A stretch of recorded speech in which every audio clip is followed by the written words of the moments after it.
Donc, quelles lentilles sont à notre disposition aujourd'hui? Donc, on a un panel qui est assez large. On a tout d'abord donc, les lentilles de nuit, d'orthokératologie, qui ont l'avantage de permettre une vision libre de toute correction dans la journée. Mais nous verrons qu'il existe différents designs pour ces lentilles de nuit.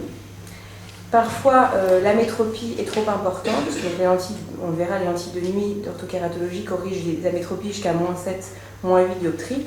Parfois, on a des enfants qui ont des amétropies, des myopies beaucoup plus importantes.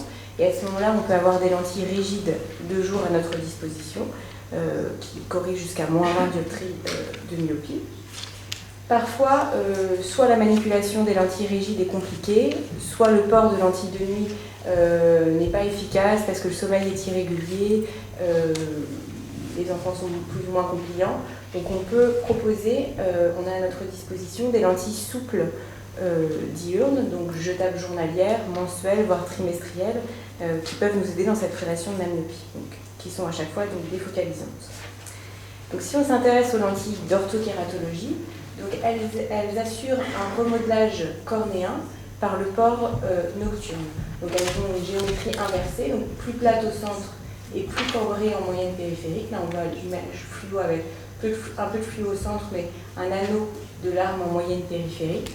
Le port l'action est réversible, donc à l'arrêt, un enfant qui est corrigé de -4 revient en quelques jours à une amétropie de -4. Le port est sécuritaire puisqu'il s'agit de lentilles rigides à haut décal sur eux et les lentilles restent à la maison, c'est-à-dire que pour les jeunes enfants, les parents peuvent assister à la pose et à la dépose et ils ne partent pas à l'école, enfin les lentilles restent à la maison. Donc ça a l'avantage aussi, le gros avantage pour les enfants, donc c'est une source de motivation pour l'enfant, d'avoir une vision libre de toute correction optique dans la journée. Il n'a plus besoin de porter ses lunettes. Donc là, pour illustrer, j'ai mis l'évolution d'une topographie cornéenne, donc en mode tangentiel. Donc initialement, après une nuit de port, une semaine, 1 mois et 6 mois, on voit l'évolution progressive avec l'apparition en œil de bœuf du remodelage cornéen avec un aplatissement central, vous voyez les couleurs froides, et un bombement en moyenne périphérique qui correspond en fait à la géométrie inversée de la lentille. Et c'est cet anneau de larme qui crée le défocus myopique et qui est à l'origine de la freination de la myopie. Donc si on s'intéresse aux différentes lentilles sur le marché, donc on voit que le panel est assez large. Tout d'abord la Z9 de Menicon, qui a la particularité de corriger des amétropies, des myopies jusqu'à -4 dioptries, d'avoir 3 micro-perforations et d'avoir une facilité d'adaptation puisqu'il existe un logiciel qu'on peut coupler à notre topographe et qui permet de commander la première lentille et d'ajuster si besoin avec d'autres lentilles. Donc c'est assez facile d'adaptation. Ensuite, l'Overnight d'ophtalmique qui corrige des amétropies, cette fois-ci jusqu'à -5,5 dioptries et qui a la particularité d'avoir des boîtes d'essai disponibles en cabinet. La CRT du laboratoire LCS qui corrige jusqu'à -7,50 dioptries et qui a aussi un logiciel de facilité d'adaptation, iAdapt, couplé sur le topographe. Plus récemment, la Top 4 du laboratoire LAO qu'on connaît pour les lentilles sclérales, qui elle corrigera des amétropies jusqu'à -7 dioptries et un astigmatisme jusqu'à -5 dioptries, donc qui est assez intéressante.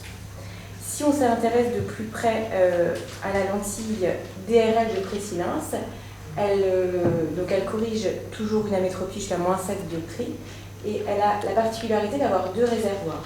Donc un premier réservoir ajusté à la correction, donc c'est l'anneau de larme en passante qui permet d'avoir l'anneau sur le topographe cambré, une zone optique personnalisée avec une zone d'addition, vous voyez, on verra par rapport aux autres lentilles, qui se trouve dans l'aire pupillaire.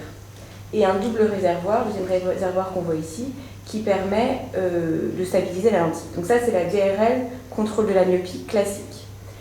On s'est finalement rendu compte que finalement l'addition générée en moyenne périphérique avec l'ortho-4 traditionnel, donc les lentilles que je vous ai présentées jusqu'à maintenant, était égale à la valeur de la myopie.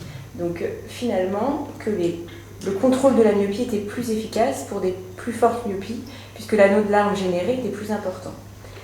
Donc le contrôle n'était pas vraiment optimal pour les myopies inférieures par exemple à -4. Donc il a été créé la DRL prévention qui consiste à avoir un design spécifique du premier réservoir qu'on voit ici, de façon à générer une quantité d'addition plus importante et renforcer l'anneau freinateur. Oui, renforcer l'effet freinateur. Donc la zone optique finalement se retrouve recentrée dans la zone d'addition, vous voyez, et on a une meilleure défocalisation périphérique. Donc je vous remontre par rapport à tout à l'heure. Donc la première lentille avec l'addition générée ici dans l'aire pupillaire, et là avec la DRL prévention pour les petites myopies, cet anneau de larme recentré et plus puissant. Donc finalement, on est toujours entre le compromis, on essaie toujours de trouver un compromis entre meilleure freination de la myopie, donc anneau de larme plus puissant et plus recentré sur l'aire pupillaire, et compromis avec les aberrations cornéennes, parce que plus on recentre, plus on diminue la zone optique, plus on augmente les aberrations cornéennes et les halos visuels. Donc il s'agit de trouver un compromis entre les deux.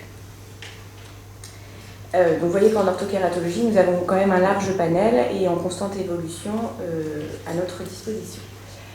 Donc parfois les amétropies sont plus importantes et on ne peut pas corriger en orthokératologie, donc on peut proposer des lentilles rigides diurnes. Donc par exemple, la PRE amyopique de Pré-Silens, donc sinon éligible à l'orthoca, corrige des myopies jusqu'à -20 dioptries. Donc toujours avec un matériau à haut dK, donc un dK de 141. Donc elle a un rayon variable et un diamètre variable. Elle est biasphérique avec 2 micro-réservoirs pour assurer la stabilité et elle joue sur la freination de la myopie par un gradient de puissance ajustable. Donc ça c'est l'image en fluo. Donc il s'agit encore de trouver le compromis entre freination de la myopie et gradient de puissance, c'est-à-dire une zone optique qui permette le moins d'aberrations cornéennes pour que ce soit confortable pour l'enfant.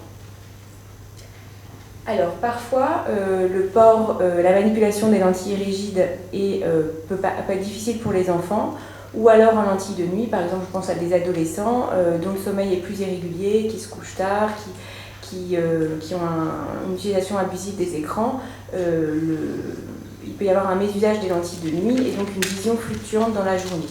Donc à ce moment-là, on peut leur proposer des lentilles souples. Donc en première intention, une lentille souple jetable journalière, ce qui est beaucoup moins à risque d'infection pour un ado ou un enfant. Donc nous avons sur le marché la MySight de Cooper Vision, qui est une lentille souple jetable journalière qui corrige des amétropies jusqu'à -6 dioptries.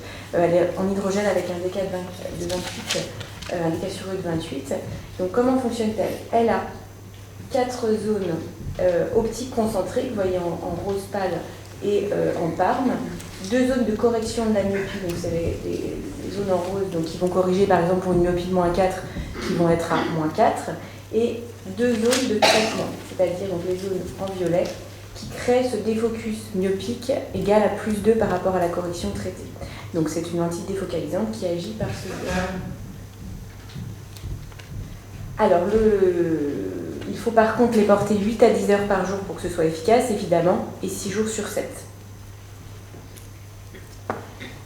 Une autre lentille sur le marché, la Milo de marque Enovi, donc qui est cette fois-ci une lentille mensuelle en silicone hydrogène, qui corrige les amétropies jusqu'à -15 dioptries.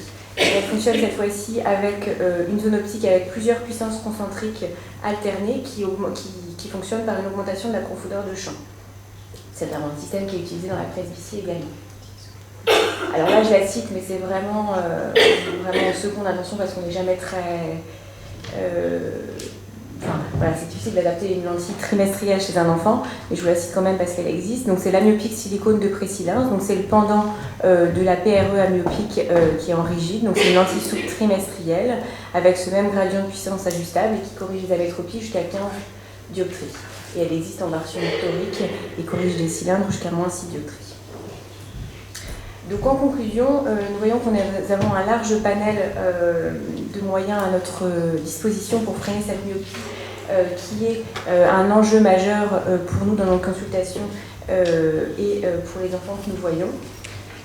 Il est très important de traiter et de prévenir les enfants sur les facteurs environnementaux, donc la distance de lecture et l'exposition à la lumière naturelle, et diminuer l'utilisation des écrans qui est très abusive.